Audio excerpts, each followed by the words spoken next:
Sanjay Rashtrawadi Ramakrishna Hari. Sir, आता जिल्हा परिषद निवडणुकीची रणधुमाळी सुरू आहे. हो तुमच्या सुनबाई कविता पवार यांनी उमेदवारी अर्ज दाखल केलेला आहे. हो. काय उमेदवारी अर्ज कायम ठेवणार की नेहमीप्रमाणे शिस्त पाळून माघार घेणार? वाणी साहेब, मी राष्ट्रवादी काँग्रेस पक्षाच्या स्थापनेपासून 25 वर्षे राष्ट्रवादी काँग्रेस पक्षाचा सक्रिय कार्यकर्ता आहे. त्याच्या अगोदर काँग्रेस पक्षामध्ये 1985 सालापासून वल्लभशेठ बेनके साहेबांच्या बरोबरीनं, नंतर इकडं आंबेगाव विधानसभा मतदारसंघामध्ये नामदार दिलीपरावजी वळसे पाटील साहेबांच्या बरोबरीने मी काम केलेलं आहे 20 वर्ष. जवळपास 41 वर्ष मी पहिलं काँग्रेस, नंतर राष्ट्रवादी काँग्रेस पक्षाचं काम करतो. पुन्हा 2 वर्षापूर्वी राष्ट्रवादी काँग्रेस पक्षामध्ये फूट पडली. मी पुन्हा आदरणीय अजितदादा पवार साहेबांच्या बरोबर त्या ठिकाणी गेलो आणि राष्ट्रवादी काँग्रेस पक्षामध्ये आत्तापर्यंत प्रामाणिकपणे काम केलं. आणि आता जिल्हा परिषदेची निवडणूक ज्यावेळेला जाहीर झाली, निवडणुकीमध्ये आमचा बोरी खोडत जो गट आहे, हे गटामध्ये ओबीसी महिला आरक्षण त्या ठिकाणी आलं. आणि मला वाटलं की ओबीसी आरक्षण आलेलं आहे. आमची सुनबाई सौ कविता संदीपान पवार ही उच्च विद्याविभूषित आहे. ती पुणे जिल्हा महिला राष्ट्रवादी काँग्रेस पक्षाची उपाध्यक्ष म्हणून काम करते. तिची गावामध्ये बचत गटाची ती प्रमुख म्हणून काम करते. आणि दिलीप वळसे पाटील कला वाणिज्य आणि विज्ञान महाविद्यालयाचे अध्यक्ष प्रतिनिधी सुद्धा ती त्या ठिकाणी अतिशय चांगलं काम करते. ती स्वतः उच्च शिक्षित आहे, कार्यक्षम आहे, तिच्याकडं सगळं करण्याची क्षमता आहे. आणि मग आपण पक्षाकडं तिकीट मागावं या भावनेमधून तिकीट त्या ठिकाणी पक्षाकडं मागितलं. आणि पक्षानं पण असं ठरवलं होतं की जो उमेदवार मेरिटमध्ये असेल त्याला उमेदवारी त्या ठिकाणी दिली जाईल. आणि मग हे सगळं मेरिट असताना, सगळं असताना, एवढ्या वर्ष पक्षाचं प्रामाणिकपणे काम केलेलं असतानासुद्धा उमेदवारी त्या ठिकाणी मिळाली नाही, हे दुर्दैव आहे. पण मग ही उमेदवारी मला आदरणीय अतुलशेठ बेनके साहेबांच्याकडनं, त्यांना तालुक्यामध्ये 8 जिल्हा परिषद गट पाहायचे, त्यांना त्याच्यामध्ये काही तांत्रिक अडचणी आल्या असतील, त्यामुळे कदाचित त्यांना मला उमेदवारी इच्छा असून पण देता आली नसेल. पण त्याच्यामुळे मी काही त्यांच्याबरोबर नाराज नाही. पण एवढ्या वर्ष पक्षामध्ये काम केल्याच्या नंतर की मला उमेदवारी मिळावी हा माझा क्लेम होता, अधिकार त्या ठिकाणी होता. आणि म्हणून ती उमेदवारी त्या ठिकाणी मागितली होती. कदाचित त्यांनी मला 2 महिने अगोदर बाजूला घेतलं असतं आणि सांगितलं असतं, पवार साहेब मला तुम्हाला उमेदवारी द्यायला अडचण आहे, त्यामुळं एवढ्या वेळेस तुम्हाला थांबावे लागेल, तर कदाचित मी थांबलो पण असतो. पण आता एवढा प्रचाराचं सगळं पुढं गेले आणि आता मग उमेदवारी अर्ज मागं घ्यायचा, हे आता कार्यकर्त्यांचा एवढा रेट आहे पाठीमागं की आता तुम्हाला कुठल्या प्रकारे त्या ठिकाणी आता थांबता येणार नाही. कदाचित तुम्हाला थांबायचं असेल तर तुम्ही परत आमच्याकडे येऊ नका. तुम्ही तुमचं थांबा आणि कुठं तुम्हाला जायचं आहे तिकडं जा. परत आमच्याकडं कुठल्याही कामासाठी, मतं मागायसाठी कुठल्या निवडणुकीला तुम्ही येऊ नका, असा कार्यकर्त्यांचा इतका आग्रह त्या ठिकाणी मला पाहायला मिळाला. आणि त्यामुळं कार्यकर्त्यांच्या आणि आग्रहास्तव आणि आपण मतदारसंघात जे गेल्या 25-30 वर्षामध्ये जे लोकांशी संपर्क आपला आला, लोकांच्या सुखदुःखामध्ये मी सहभागी झालो, विविध विकास कामं त्या परिसरामध्ये त्या ठिकाणी मला करता आली. त्यामुळे लोकांची इच्छा आहे, लोकांच्या इच्छेखातर आता ह्या निवडणुकीला सामोरं जायचं असं ठरवलेलं आहे. पवार साहेब, आता तुम्ही निष्ठावंत आहात, शब्दाचे पक्के आहात, पक्षशिस्त पाळणारे आहे. केवळ सुनबाईला न्याय मिळाला नाही म्हणून बंडखोरी करणं कितपत योग्य?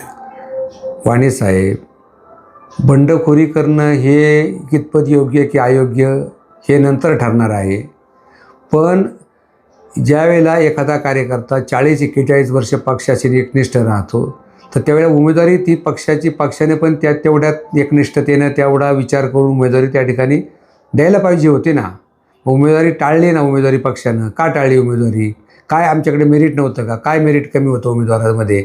माझी सून म्हणून मी तुम्हाला सांगत नाही, पांडुरंग पवारांची सून म्हणून नाही, कविता संदीपान पवार ही PA कॉम्प्युटर झालेली आहे, हुशार आहे, उच्च विद्याविभूषित आहे आणि तिनं समाजामध्ये, महिलांच्यामध्ये अनेक वर्ष काम केलेलं आहे. राष्ट्रवादी काँग्रेस पक्षाचं म्हणून तिनं त्या ठिकाणी जिल्ह्यामध्ये सुद्धा काम केलेलं आहे. त्यामुळे तिची योग्यता आहे उमेदवारी मागण्याची. आणि माझी सून म्हणून उमेदवारी आम्ही मागत नाही. जागा ओबीसीला आहे. 2012 साली त्याच मतदारसंघामध्ये मी प्रचार केला होता. परंतु मला ऐनवेळी काय सांगण्यात आलं की जागा सर्वसाधारणसाठी असल्यामुळं तुम्हाला उमेदवारी देता येणार नाही. त्यामुळे पक्षाने मला उमेदवारी नाकारली. मी त्या ठिकाणी घरी बसलो.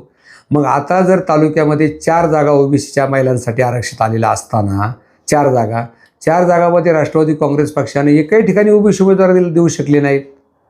ओरिजिनल ओबीसी ज्याला आपण म्हणतो तो उमेदवार कुठंच तुम्हाला पक्षाने दिला नाही. आमचा क्लेम होता, आम्ही सक्षम होता आमचा उमेदवार ओबीसी होता, सक्षम होता, द्यायला काय अडचण होती पक्षाला? द्यायला पाहिजे होतं. पण त्यांची अडचण असेल कदाचित नेतृत्वाची, नाही देता आली. त्यामुळं ही निवडणूक लढवण्याचा आम्ही निर्णय घेतलेला आहे. साहेब, तुम्ही पक्षाचे तालुका अध्यक्ष आहात. हो. तालुका अध्यक्ष जर असं बेशिस्त वागत असेल तर कार्यकर्त्यांनी काय आदर्श घ्यायचा? वाणी साहेब, आता तुम्ही पार वरून बघा ना, शिस्तप्रिय कोण वागतोय कोण वागत नाही हे तुम्ही बघा ना. आता दोन राष्ट्रवादी एकत्र आले म्हणजे कुठेतरी तुम्हाला आता पुढे स्कोप असताना थोडी घाई होते, चुकते असं वाटत नाही? नाही, मला तरी वाटतं की आता योग्य वेळ होती ही उमेदवारी मिळण्याची.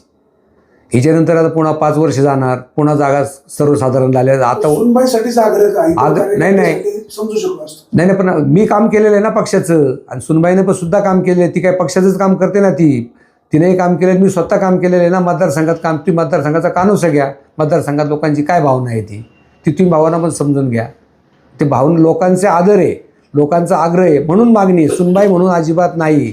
लोकांचा आग्रह आहे, मतदारांचा आग्रह आहे, कार्यकर्त्यांचा आग्रह आहे का तुम्हाला उभं राहावं लागेल, तुम्ही उभे राहा, आम्ही तुमच्या पाठीमागं भरभक्कम उभे राहोत. कदाचित राज्याचे उपमुख्यमंत्री अजित पवार, आंबेगावचे आमदार दिलीप वळसे पाटील, अतुल शेठ बेनके यांचे फोन येऊ शकतात. पांडुरंग पवार त्यांच्या फोनच्या दबावाला बळी पडणार की कार्यकर्त्यांचा आग्रह असतो कविता पवार निवडणूक लढणारच? अतुल शेठ बेनके साहेब माझ्याकडे आले होते, त्यांना पण मी माझी भूमिका सांगितली. मी कालही तुमचा होतो, आजही तुमचा आहे आणि उद्याही तुमचा राहणार. अजितदादा पवार साहेब आमचे नेते आहेत, आदरणीय शरदचंद्रजी पवार साहेब आमचे नेते आहेत. वळसे पाटील साहेबांच्या मुशीमध्ये आम्ही वाढलेलो आहोत. आणि साहेबांना पण जर मला त्यांनी सांगितलं किंवा मला चर्चा झाली माझ्याबरोबर, तर साहेबांना मी हेच सांगणार आहे की साहेब, मी काल राष्ट्रवादीचा होतो, आज राष्ट्रवादीचा आहे, उद्या राष्ट्रवादीचा राहणार आहे. मला संधी मिळाली नाही किंवा थोडा अन्याय झाल्यासारखं मला वाटतंय, तर मग एखाद्या वेळेस आपण जर अपक्ष म्हणून काही जर त्या ठिकाणी निर्णय घेतला तर तो चुकीचा आहे असं मला वाटत नाही. तर तुम्ही पक्षाचे तालुका अध्यक्ष आहात, पक्षाची शिस्त मोडायची आणि सुनबाईला जिल्हा परिषद निवडणुकीला उभं राहायचं? सुनबाई म्हणून अजिबात नाही. तिचं कर्तृत्व आहे, ती माझी सुनबाई आहे, काय तिचा दोष नाही, काय माझा दोष नाही. तो जिच्याकडे कर्तृत्व आहे म्हणून आम्ही तिकीट मागितले, माझी सुनबाई म्हणून अजिबात नाही. कर्तृत्ववान आहे ती, तुम्ही तिची मुलाखत घ्या, तिला विचारा, तुम्ही कुठलाही प्रश्न विचारा, तुम्हाला परफेक्ट ती उत्तर देऊ शकते. कर्तृत्वाने माझी सून म्हणून अजिबात उमेदवारी मागितलेली नाही. ती कर्तृत्ववान आहे आणि कर्तृत्ववान माणसाला संधी मिळाली पाहिजे ना, का म्हणून तिची इच्छा आहे का मला निवडणूक लढवायची. तुम्ही पक्षाचे तालुका अध्यक्ष आहात, हो. पदाचा राजीनामा देणार का? मी आता आज मी त्याचे नियोजन केलेलं आहे, ते योग्य वेळेमध्ये मी त्या ठिकाणी सुपूर्द करणार आहे. म्हणजे तालुका अध्यक्षपद सोडणार? ते योग्य वेळी तुम्हाला कळेलच. काय तुमच्या मतदारसंघातील मतदारांना पक्षाचे तालुका अध्यक्ष म्हणून काय आव्हान? मतदारसंघामध्ये गेली 25-30 वर्षे मी काम करतोय. मी राजुरी बेल्ले जिल्हा परिषद गटामध्ये 3 वेळा सदस्य झालो. पण तिकडे विकास कामं करत असताना नामदार दिलीपरावजी वळसे पाटील साहेबांच्या मतदारसंघाला ही 14 गावं जोडलेली होती. माझ्या मतदारसंघात त्यापैकी 6 गावं होती आणि 8 गावं ती मतदारसंघाच्या बाहेर होती. पण मी 8 गावात 6 गावात पण काम केलं आणि जिल्हा परिषदला असताना त्या 8 गावांच्यामध्ये सुद्धा मोठ्या प्रमाणावरती तिथल्या कार्यकर्त्यांना, त्या ठिकाणी सरपंच असतील, उपसरपंच असतील, तिथले काही स्थानिक ग्रामस्थ कोणी माझ्याकडे आले. मी कधी पक्ष पाहिला नाही. जो माणूस माझ्याकडे काम घेऊन आला त्याचं त्या ठिकाणी मी प्रामाणिकपणे काम केलं आणि मी केलेल्या कामावरती लोक समाधानी आहेत, लोक खुश आहेत. मग लोकांचं म्हणणं हेच आहे की पवार साहेब, 1992मध्ये तुम्ही पंचायत समितीला आमच्या भागातून उभे राहिलं होतं, त्यावेळी आम्ही तुम्हाला मतदान केलं. पण त्यानंतर 92पासून तुम्ही नंतर एकाही वेळेला आमच्याकडे निवडणुकीला सामोरे गेलं नाहीत, पण तुम्ही आमच्याकडे काम करत राहिला. आता आमची एकच इच्छा आहे का आतापर्यंत तुम्ही जे आमचं काम केलेलं आहे त्या कामातून आम्हाला उतरायचं, त्यासाठी आम्हाला तुम्हाला मतदान करायचं आहे. आणि हे मतदान हे फक्त मागल्या केलेल्या कामाच्या उतरायसाठी आहे. भविष्यकाळासाठी मतदान तुम्हाला पुढं निवडून आल्याच्या नंतर तुम्ही जे काम करते तो वेगळा भाग येतो, पण मागे केलेल्या कामातून उतराय होण्यासाठी तुम्हाला त्या ठिकाणी मतदान करायचं. तुमच्या कार्यकर्त्यांच्या जोरावर जर कविता पवार विजयी झाल्या तर त्या राष्ट्रवादी सोबत राहतील का स्वतंत्र राहतील? मी तुम्हाला आधी सांगितलं, मी कालही राष्ट्रवादीमध्ये होतो, आजही राष्ट्रवादीमध्ये आहे आणि उद्या निवडणूक झाली 7 तारखेनंतर तुम्हाला मी राष्ट्रवादी पक्षामध्येच असलेला दिसेल. साहेब, शेवटचा प्रश्न, तुम्ही उमेदवारी मिळण्यापूर्वी मतदारसंघात फिरत होते, हो. कल्पना काळे पण फिरत होत्या. तुम्ही असं सांगायचे की पक्ष ज्याला उमेदवारी देईल त्याचं आपण काम करणार. पक्ष ज्याला उमेदवारी देईल त्याचं काम करणार हे सांगितलं. हे जरी बरोबर असलं तरी पक्षानं पण ते पण पुढचं त्याला तुम्ही अर्धवट सांगताय. त्याच्या पुढं पण सांगितलं होतं. काय अर्ध सत्य काय, नाही, नाही. अख्खं सत्य काय? नाही, पक्षानेच उमेदवारी देत असताना सुद्धा ज्या कॅटेगरीमध्ये आरक्षण आहे त्या कॅटेगरीमध्ये उमेदवारी द्यावी असंच माझी मागणी होती. सर्वसाधारण उमेदवार उभा करायला नव्हतं पाहिजे. नाही, म्हणजे आरक्षण ज्या जनरल धोरण काय ठरलेलं होतं किंवा जे कॅटेगरी असेल तिथे कॅटेगरीचं सक्षम असेल तर द्यायचा. मग तर सक्षम होतं ते यायला पाहिजे होती ना. यापूर्वी सुद्धा तुम्हाला जनरल जागेवर उभं केलं होतं ना? नाही ना, जनरल जागेवर 2017 मी जनरल जागेवर उभा राहिलो होतो.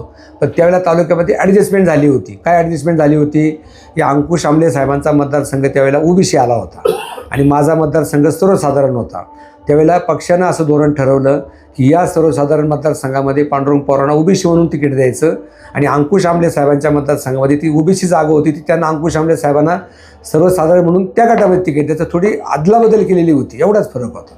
आता कविता पवार यांना राष्ट्रवादी काँग्रेसच्या चिन्हावर मतं मागता येणार नाही याचं काही दुःख? साहेब, दुःख याचं नक्कीच वाटतं. कारण ज्या पक्षामध्ये 40 वर्ष काम केलं, 40-41 वर्ष ज्या पक्षामध्ये काम केलं, तळागाळात पक्ष बांधला, विधानसभेच्या निवडणुका असू दे, जिल्हा परिषद निवडणुका असू दे, सगळ्या निवडणुकांच्या मध्ये त्या ठिकाणी पक्षाचं प्रामाणिकपणे काम केलं. आणि तुम्हाला सांगतो, वाईट या गोष्टीचं वाटतंय की ज्यांनी 40 वर्ष पक्षाचं काम केलं, ज्यांनी घड्याळाला जीव लावलं, घड्याळ जपलं, आज त्याच व्यक्तीला घड्याळापासून बाजूला जाताना नक्की साहेब त्या ठिकाणी दुःख होतंय. अपक्ष म्हणून आम्हाला लढावं लागतंय, याचं दुःख जास्त माझ्या मनाला आहे.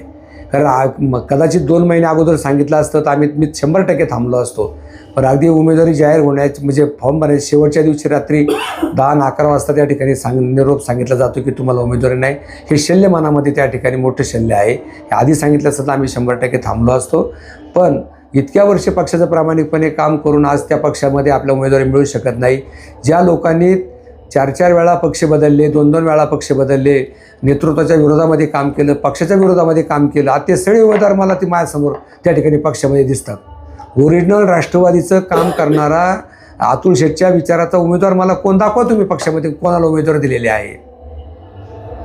आता पक्ष शिस्तभंगाची कारवाई होण्याची शक्यता नाकारता येत नाही. पक्ष शिस्तभंगाची कारवाई होईल नाही होईल मला माहीत नाही, पण जे आहे ते स्वीकारावंच लागणार आहे. शेवटी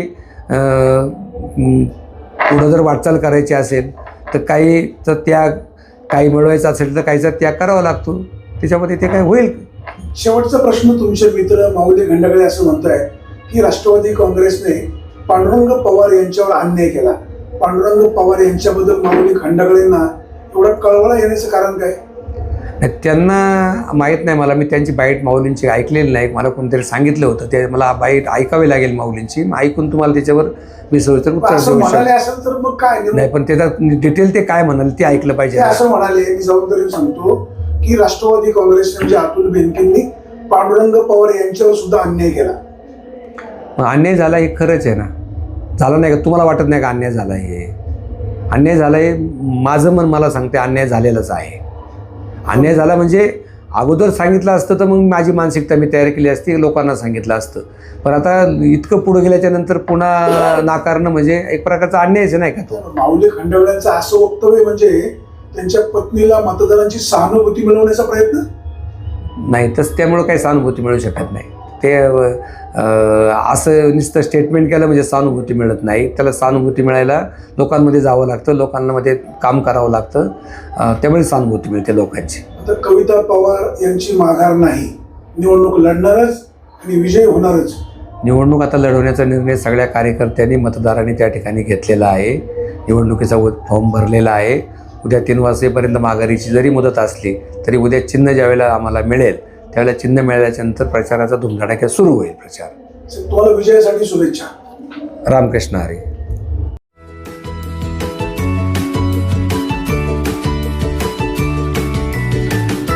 बातम्या शेतीच्या, बातम्या मातीच्या, बातम्या अन्यायाच्या, गुन्हेगारीच्या,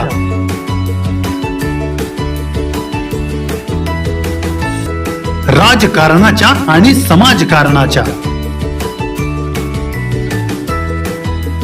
शोषणाविरुद्ध बुलंद आवाज, जनसामान्यांच्या हुंकाराची गाज.